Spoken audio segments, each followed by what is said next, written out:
Bienvenidos. Hoy vamos a analizar una historia que, la verdad, parece sacada del futuro. La de una adolescente a la que le quedaban, pues, literalmente días de vida. Y fue curada de una leucemia incurable con células que fueron genéticamente reprogramadas. Es algo que redefine las reglas del juego. Totalmente.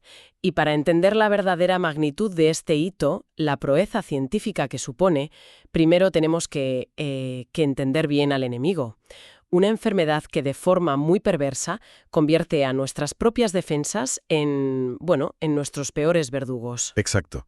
Para eso nos vamos a apoyar en dos fuentes.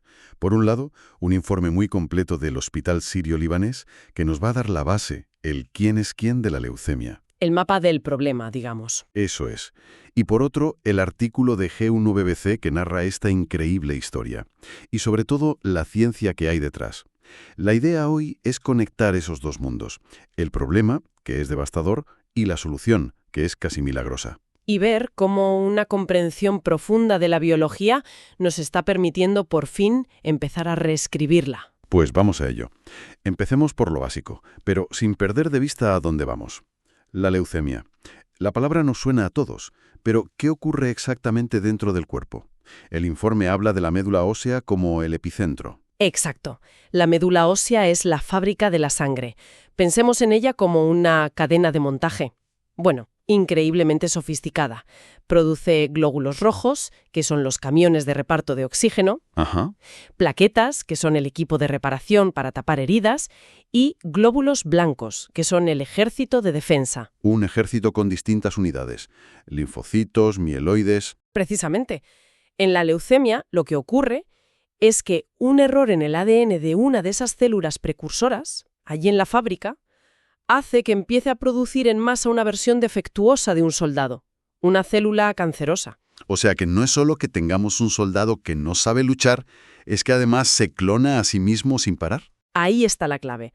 Estas células anormales no solo no defienden, sino que se multiplican de forma descontrolada y acaban colapsando la fábrica. Desplazan a las líneas de producción de células sanas. Y de repente te encuentras sin camiones de oxígeno suficientes. Lo que provoca anemia y esa fatiga extrema que comentan. Exacto. Y sin equipo de reparación. De ahí los hematomas y sangrados fáciles que mencionan las fuentes. Ya. Y, lo más grave, sin un ejército funcional. El cuerpo se queda indefenso ante cualquier infección.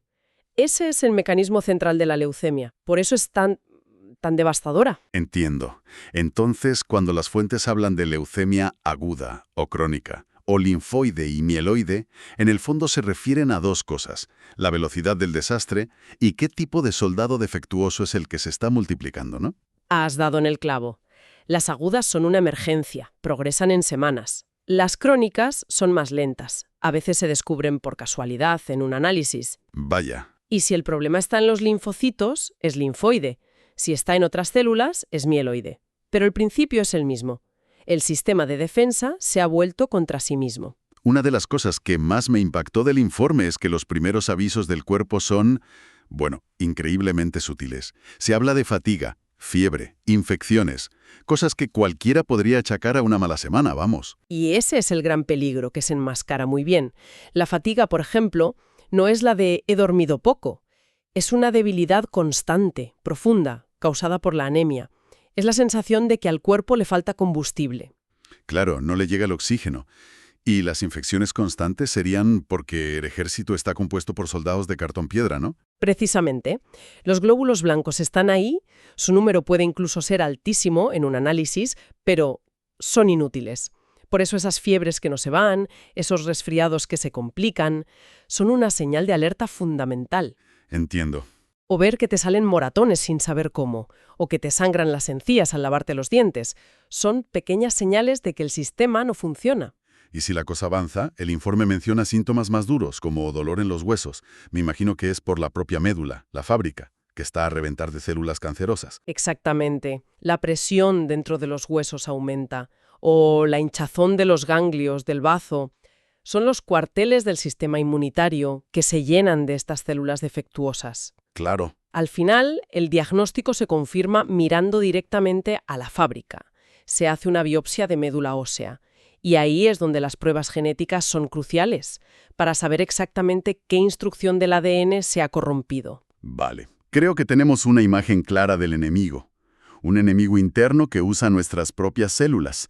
Y hasta ahora, las armas que teníamos, como la quimioterapia, eran pues bastante brutas, como bombardear toda la ciudad para acabar con un grupo de rebeldes. Es una buena analogía, sí.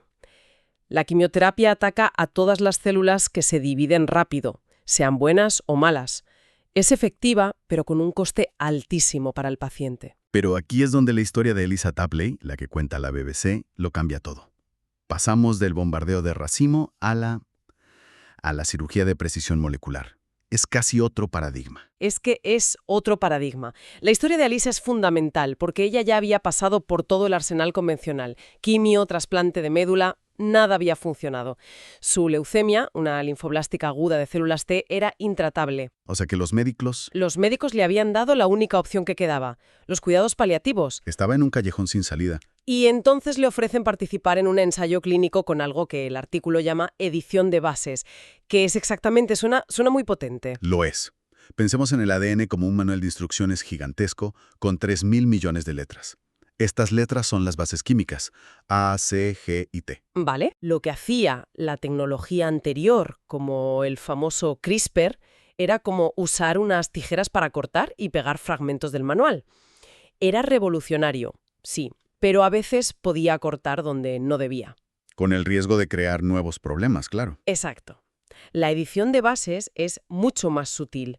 No usa tijeras. Es más como tener un lápiz y una goma moleculares. Permite ir a una letra concreta, una única errata en esos 3.000 millones de letras, borrarla y escribirla correcta en su lugar. Es una pasada. Es un nivel de precisión que, como decía uno de los investigadores, Wasim Kasim, hasta hace nada era pura ciencia ficción. Vale, es como encontrar una falta de ortografía en La Guerra y Paz y corregirla sin alterar nada más de la página. La precisión es alucinante. Pero, ¿cómo aplicaron esto para curar a Alisa? ¿Usaron células T de un donante sano, Roda? Sí, y aquí viene la parte de la ingeniería genética que es brillante. Cogieron esas células T sanas, los soldados de élite del sistema inmunitario de un donante, y las reprogramaron en el laboratorio con 4 ediciones clave. A ver, vamos paso a paso porque esto es el núcleo de todo. ¿Cuál fue la primera edición? La primera fue desactivar el sistema de reconocimiento de las células del donante. Si no lo haces, estas células atacarían el cuerpo de Alisa al reconocerlo como extraño. Es la forma de evitar el rechazo. ¿Lógico? Es como decirles a los soldados, vais a un nuevo país, no ataquéis a los civiles. ¿La segunda? La segunda es ingeniosa. Todas las células T, tanto las sanas como las cancerosas, tienen una especie de bandera en su superficie, un marcador llamado CD7. Ajá. Lo que hicieron fue quitarles esa bandera a las células del tratamiento. Espera, ¿para qué? Para evitar el fuego amigo. Si les vas a dar la orden de atacar todo lo que lleve la bandera CD7 y ellas mismas la llevan, se destruirían entre sí antes de empezar la misión. Así que les quitaron su propia bandera. Increíble. Es como hacer que tu equipo de operaciones especiales no lleve el uniforme enemigo que van a buscar. Tercer paso. El tercero fue práctico. Les añadieron una capa de invisibilidad para protegerlas de un fármaco de quimioterapia. Y el cuarto y definitivo paso fue darles su orden de ataque. La directiva principal. La directiva principal. Busca y destruye cualquier célula en el cuerpo que tenga la bandera CD7, y eso incluía, por supuesto, a todo el ejército de células T cancerosas de Alisa. Es tremendo.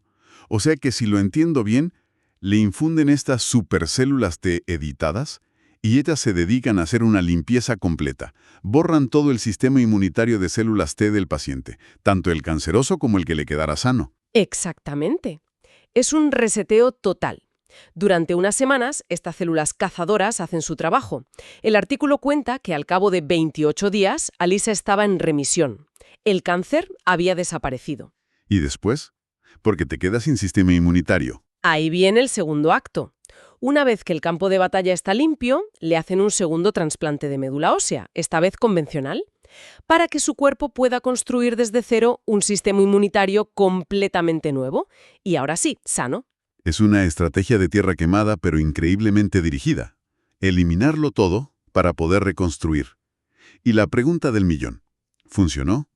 ¿Los resultados del estudio más allá de Alisa? Funcionó. Y los datos del estudio, publicados en el New England Journal of Medicine, son muy esperanzadores. Hay que recordar que hablamos de pacientes desahuciados, sin ninguna otra opción. Cierto. De 11 pacientes tratados, 7 entraron en remisión completa. Eso es casi un 65%. Algunos llevan ya 3 años sin rastro de la enfermedad. Expertos externos citados en la fuente lo califican de resultados clínicos impresionantes. Son cifras espectaculares para ese contexto. Pero un tratamiento tan agresivo que, como decíamos, borra el sistema inmunitario a propósito, suena increíblemente arriesgado. ¿Cuáles son los peligros? Son muy serios, sí. El principal, y con diferencia, es el riesgo de infección.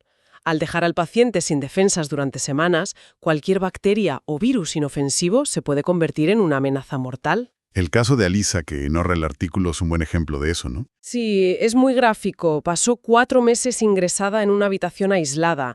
No pudo ver a su hermano en todo ese tiempo por el riesgo de que le contagiara algo.